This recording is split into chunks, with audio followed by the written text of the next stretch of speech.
Have you ever believed that profound wisdom can only be found in thick books, complex philosophies, or arduous, decades-long studies? What if the deepest truths of the universe, the very essence of enlightenment, are not hidden in grand theories, but revealed in the simplest, most unexpected moments of daily life, a single drop of water, the sound of one hand clapping, or even a sudden, seemingly absurd shout from a master?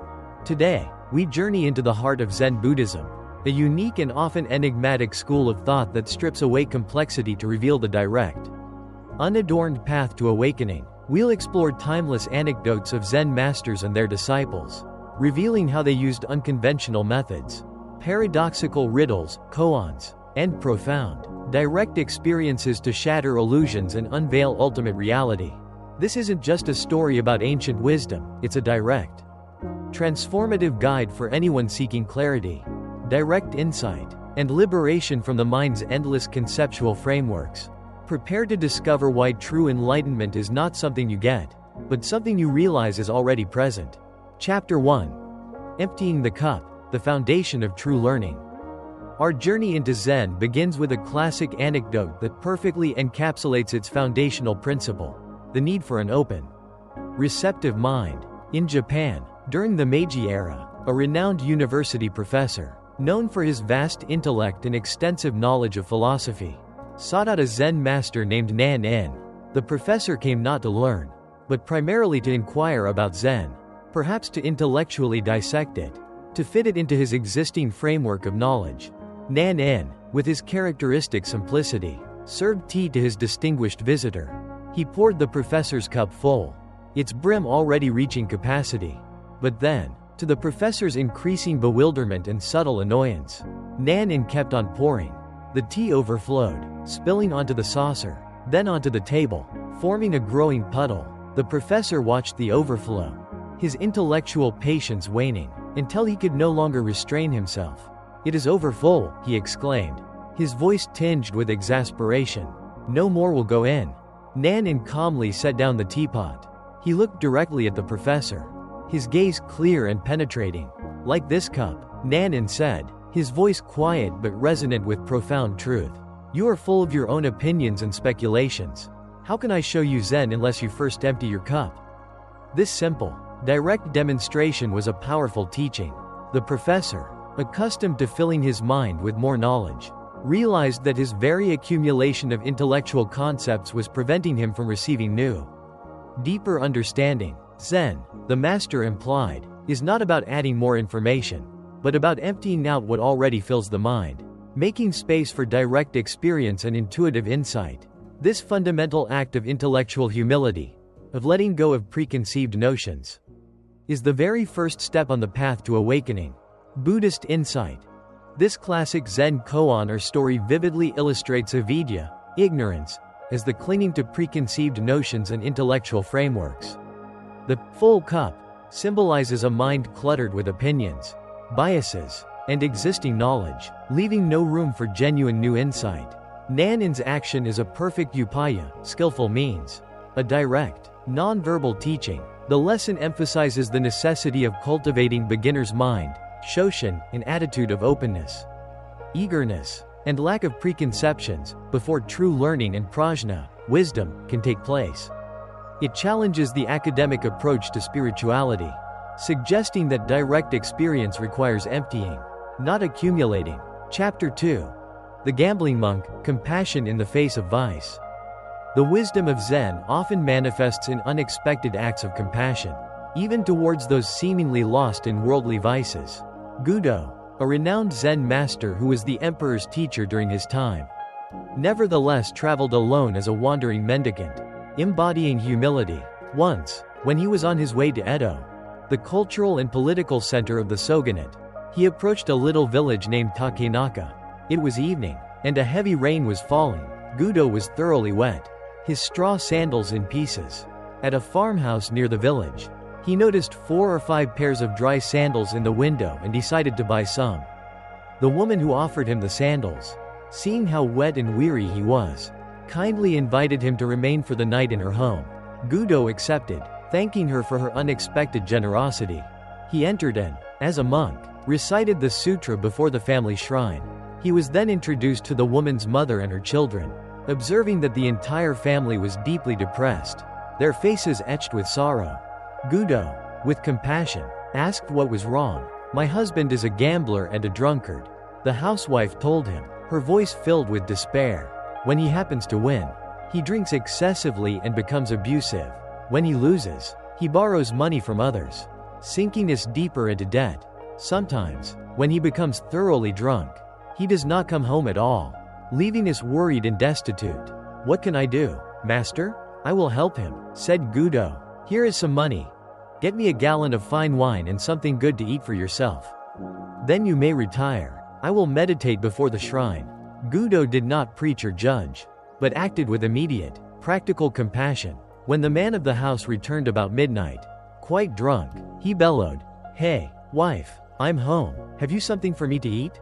"I have something for you," said Gudo, stepping forward calmly. "I happened to be caught in the rain, and your wife kindly asked me to remain here for the night.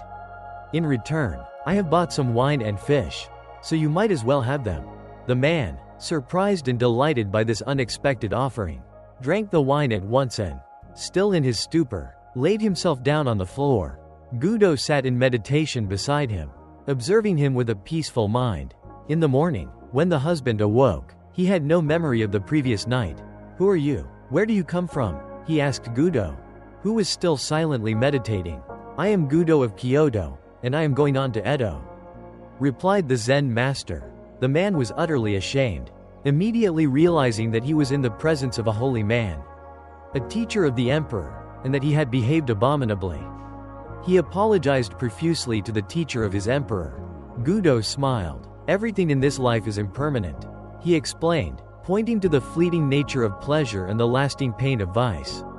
"Life is very brief. If you keep on gambling and drinking, you will have no time left to accomplish anything else in this precious human life. And you'll cause your family to suffer too." The perception of the husband awoke as if from a dream. The direct, non-judgmental kindness, followed by the simple truth, pierced through his delusion. "You are right," he declared. "How can I ever repay you for this wonderful teaching? Let me see you off and carry your things a little way." "If you wish," Gudo responded, accepting his offer of service. The two started out. After they had gone 3 miles, Gudo told him to return.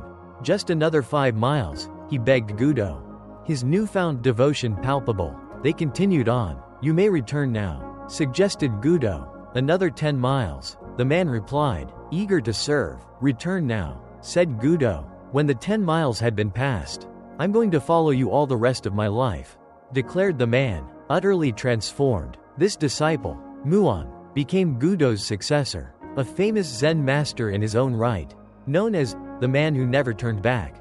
Buddhist insight. This powerful story demonstrates karuna, compassion, and upaya, skillful means.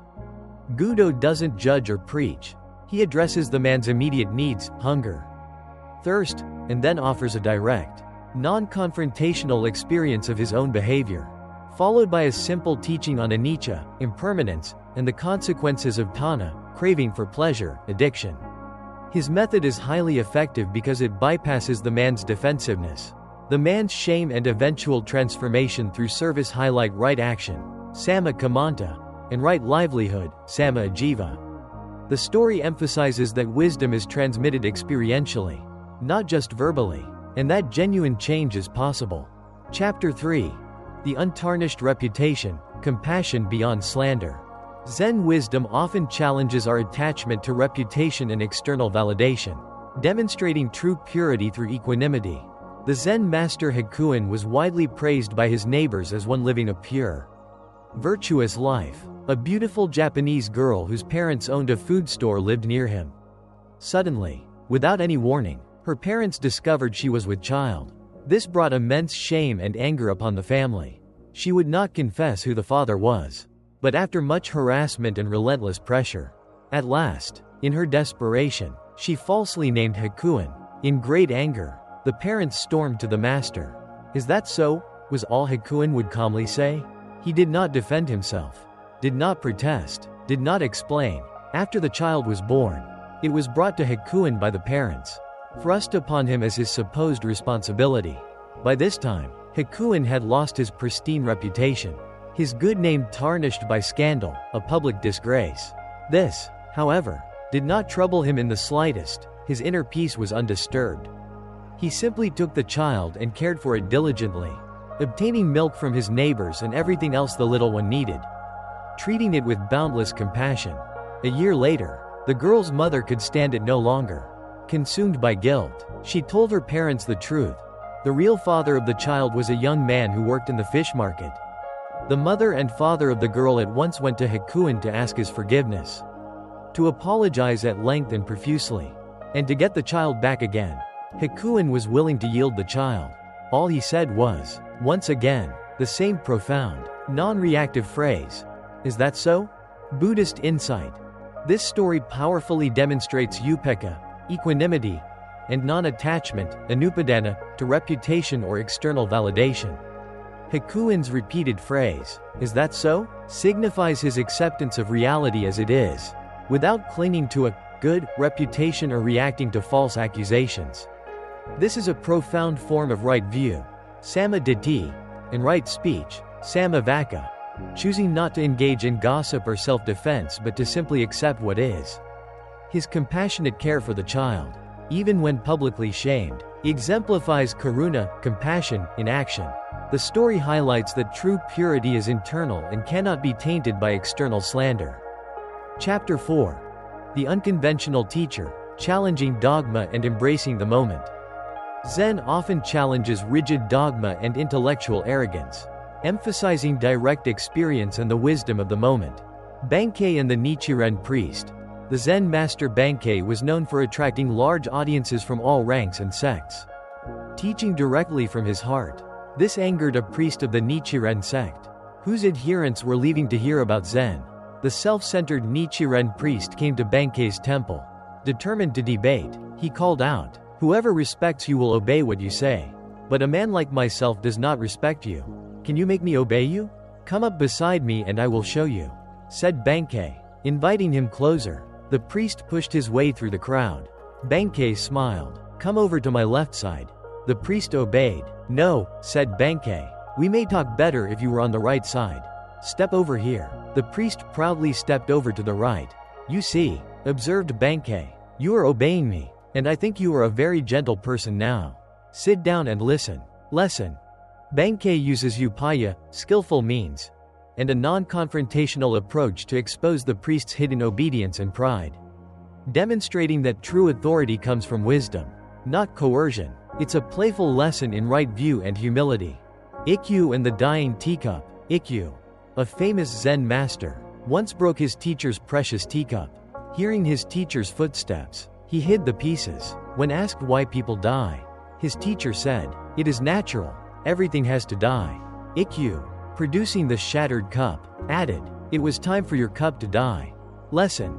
Ikkyu's action and words embody anicca, impermanence, and non-attachment. Death is natural.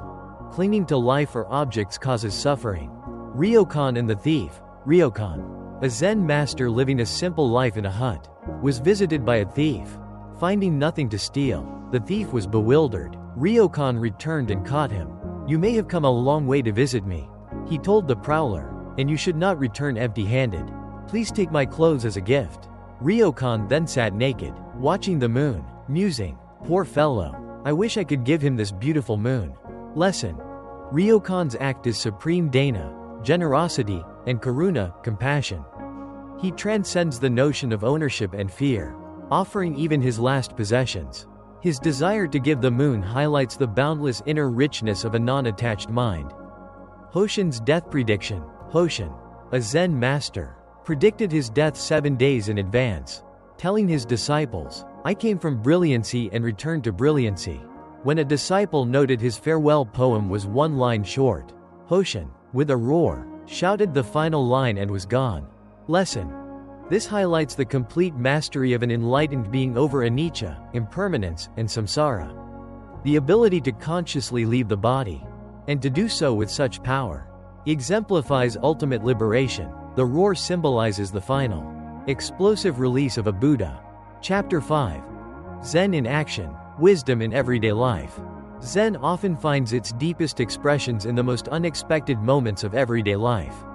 Challenging our conventional notions of purity, wisdom, and spiritual practice. Shunkai, the nun in the burning temple. Shunkai, a beautiful Zen nun, was compelled into marriage, but later became a dedicated Zen student.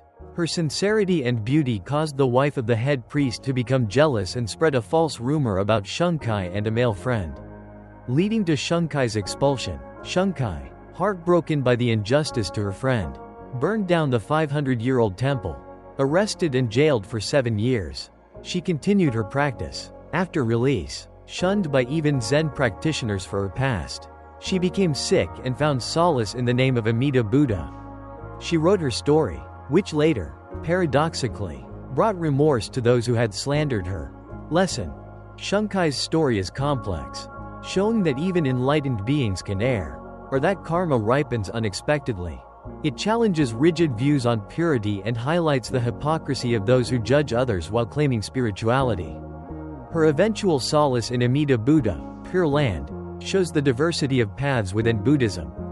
Unsho in Tanzen. The Buddha in a teacup. Unsho, a strict Shingon monk, met Tanzen, a Zen professor who disregarded precepts, drank wine, ate after noon. Unsho criticized Tanzen for drinking. Tanzen replied, "But one who does not drink is not even human." Unsho, enraged, asked, "Then if I am not human, what am I?" Tanzen answered, "A Buddha." Lesson: Tanzen's response highlights that true Buddhahood lies beyond rigid adherence to external rules if the inner spirit is free from attachment. He challenges Unsho's dogmatism and implicit pride, suggesting that a mind free from judgment and attachment to precepts is more enlightened than one rigidly bound by them. Shoin and the funeral. Shoin, a Soto Zen teacher, lived with his old mother. Caring for her, he would copy sutras for money.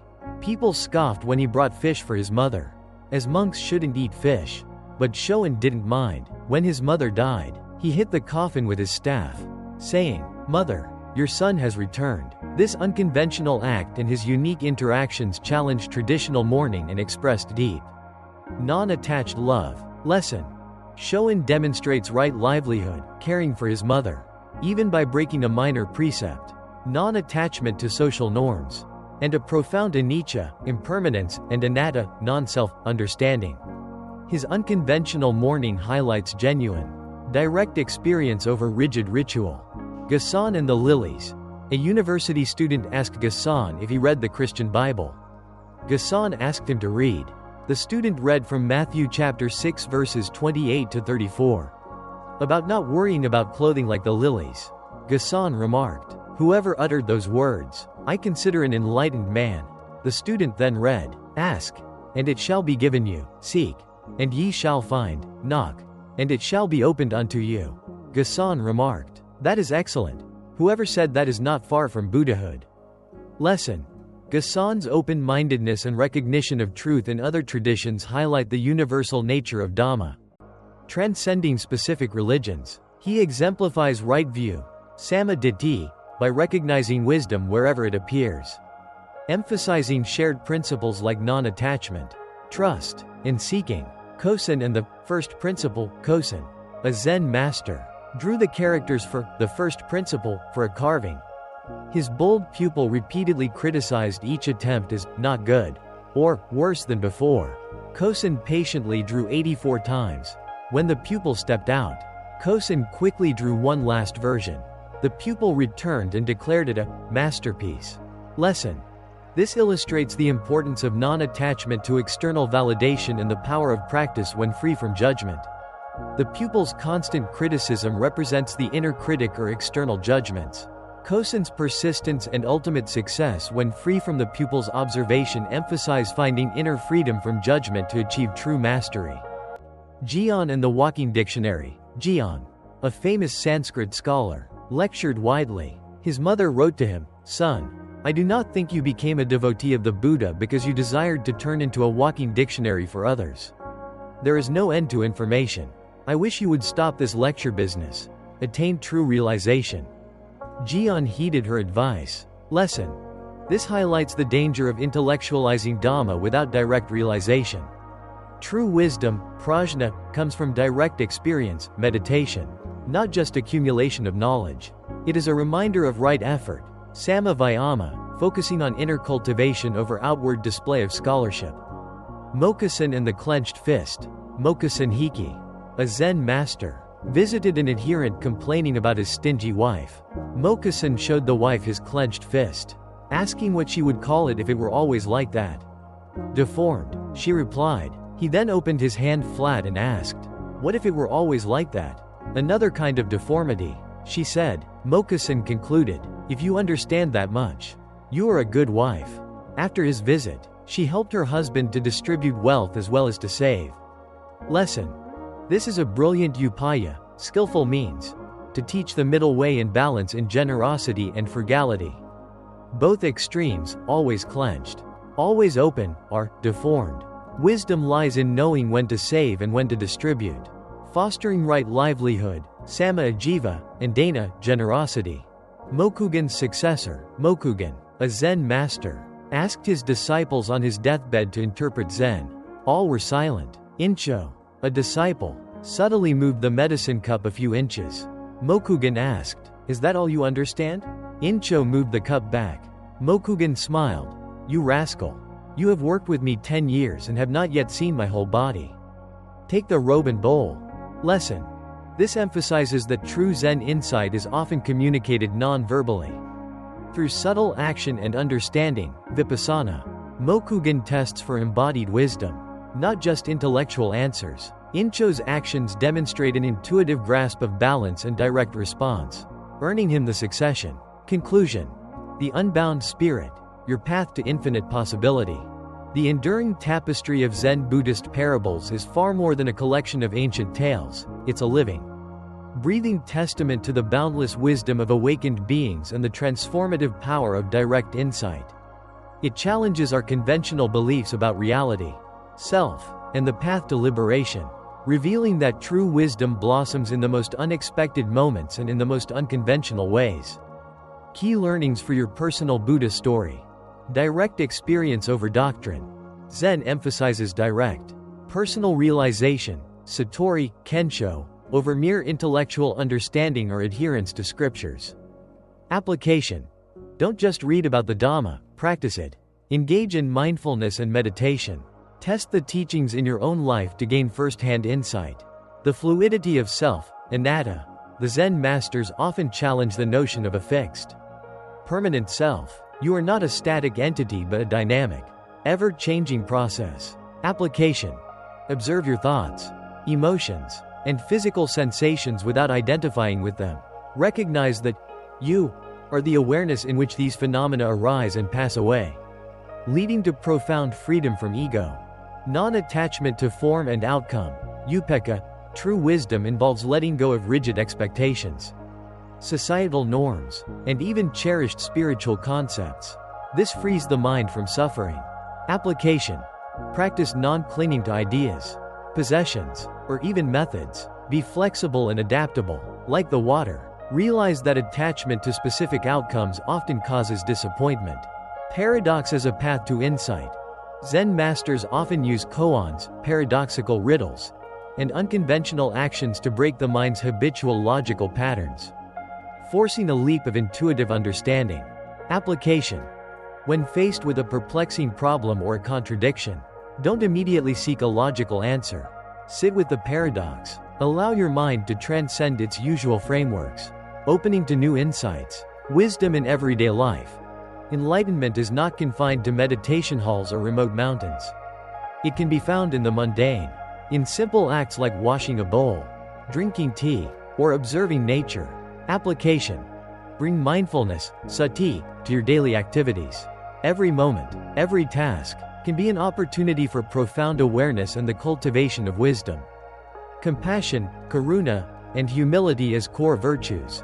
Zen masters often demonstrate deep compassion, even for those who err, and profound humility, regardless of their wisdom. Application. Extend kindness and understanding to all beings. Practice genuine humility, recognizing that true wisdom knows its limits and does not boast. The Buddha's profound wisdom, beautifully illuminated by these Zen parables, invites us to embark on a transformative journey, from being prisoners of conceptual thought and worldly attachments, to becoming masters of our own minds, living with unshakable peace, boundless joy, and direct insight into the ultimate nature of reality. This is the essence of your authentic Buddha story. Thank you for watching, and may you always carry the profound peace and illuminating wisdom of these stories within your heart. Join our growing community by liking this video and subscribing to Buddha Story, where ancient wisdom beautifully meets modern mindfulness. What koan, or paradoxical situation in your own life will you embrace today to find a new level of insight? Share your reflections and experiences in the comments below. Until our next encounter, may your path be filled with profound peace, deep understanding, and the radiant light of your own awakening.